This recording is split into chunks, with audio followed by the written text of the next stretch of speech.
Alright, so this is my first impression of the Bad Ace Tactical ultra low profile Mauser K98K NDT scope mount Gen 2. So this scope mount is currently installed on my 1942 Mauser 98K that was made by JP Sauer, or at least the receiver was. I say this because the rifle does have a Russian capture marking, which is the small X, and all the other parts have mismatched serial numbers. So NDT stands for no drilling or tapping. This is a non-permanent modification to the rifle. In order to install it, you need to fully remove the iron sight, as this scope mount uses the same attachment points as the iron sight. I'm not going to do an installation video, as mine has been secured with blue Loctite, and I recently zeroed it. Bad Ace does have an installation video.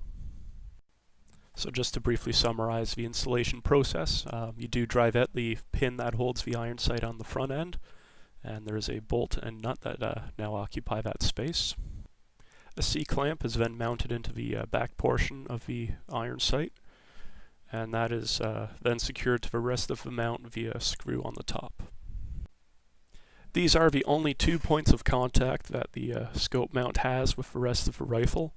Everything beyond that screw that you install is free-floating above the remainder of the receiver.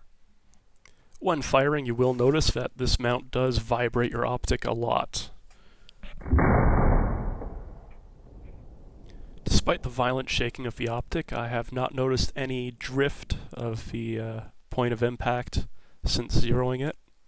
However, I have only put about 30 rounds in after zeroing it at 100 meters. As of right now, I'm happy with the performance of the Bad Ace Tactical NDT mount. Hopefully in a few months, once it warms up, I'll have the opportunity to shoot a little bit more and get a better assessment of how well this optic mount holds zero. Currently for ammunition, I'm using a Russian manufactured 8x57 IS, 197.5 grain, and I've used Cellular and Bellet 196 grain soft point cutting edge ammunition. The book used to prop up the rifle in this video was Lieutenant Colonel Dave Grossman's On Killing.